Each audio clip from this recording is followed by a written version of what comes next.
you can make this matchup as complex as you want, but I really do think it comes down to, the styles that make this fight. And it's really going to be Kiffin against our defense and how he can scheme it up.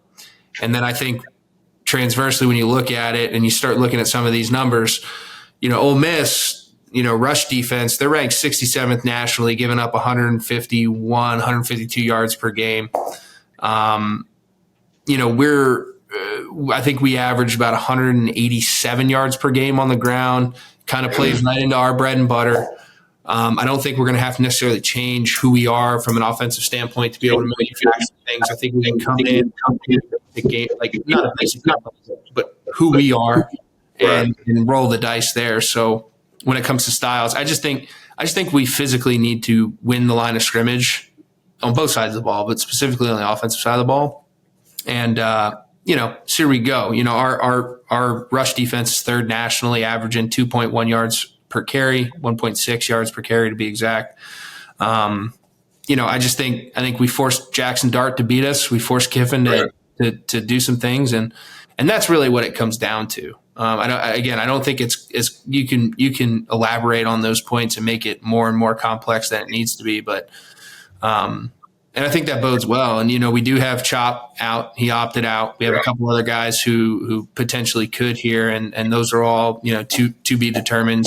But then you also had a guy like Theo Johnson say, hey, I'm leaving, but I'm going to play in this game. So I think that bodes well for the offense. But do you have any color to add with any of those things that I threw out there with the matchup? Yeah, well, in general, the matchup, I think this could be, bias aside, one of the better bowl games, even including the playoffs, I'll say, just because outside of the playoffs, I'm not sure if any other teams, Ole Miss included, are invested in the game as much as we are. I look at Ohio State versus Missouri, we got transfers and this and that, the quarterback's out. I think it takes a little steam out of the game. Obviously not being in the could be some residual effects, some letdown. Georgia, Florida State in the same regard. Yeah, the team will be pumped up, but when you're not playing in the game you really want to be playing in, think you should be, I think it could take a little bit out of it. So I think Penn State and Ole Miss, two fan bases, two brands that will be fired up, played down there in Atlanta. Definitely just looking forward to it. And then through the matchups you just said, if it comes down to Jackson Dart, making Jackson Dart beat us, which I believe our defense will, I think I'm looking forward to the matchup between on the outside, whatever corners line up. Well, like we said, we'll see what guys come back to play. If King comes back, I think pretty sure Johnny Dixon will be ready to go. But like I said, the young corners and anyone stepping up, like you said, Chop will be out.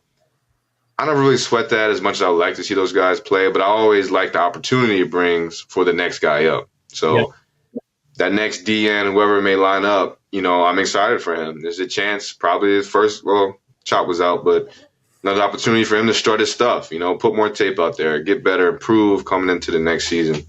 The young kid, Dennis Sutton, it'll probably be him, who I think he was a 5-star. If he wasn't, I know he was highly touted.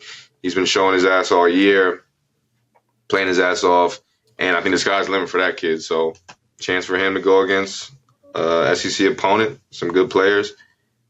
And on the flip side, I'm looking to Jackson Dart's legs versus our linebackers, DNs, whatever outside support, because I think they'll have to rely on that a little more. Similar to Michigan, they got McCarthy out there, with the full 11 guys blocking and things of that nature. And I like Jackson Dart. I think, like I keep saying, he's an athlete. He can definitely make some plays with his arm, but I'm looking to see that matchup between his legs, critical downs, like we didn't do against McCarthy. I will need to see if we can make those plays on 3rd and 3, 3rd and 2, 4th and 2, whatever it may be, rolling out. So I'm looking forward to that matchup. And offensively, I want to dominate these guys. Like you said, that front, similar to what we did against Auburn. I want to see us dominate that defensive line, those linebackers, see these young backs, get free as we did last season. You could see the smiles on their faces, big runs, explosives, and, get us all pumped up for next season as we were last year playing against Utah. Yeah. Yeah, and what you talked about, this being a game that I think a lot of these people are, at least both these teams are going to be highly invested in. I think for Ole Miss, this is their first 11th. This could potentially be their first 11 wins in program history.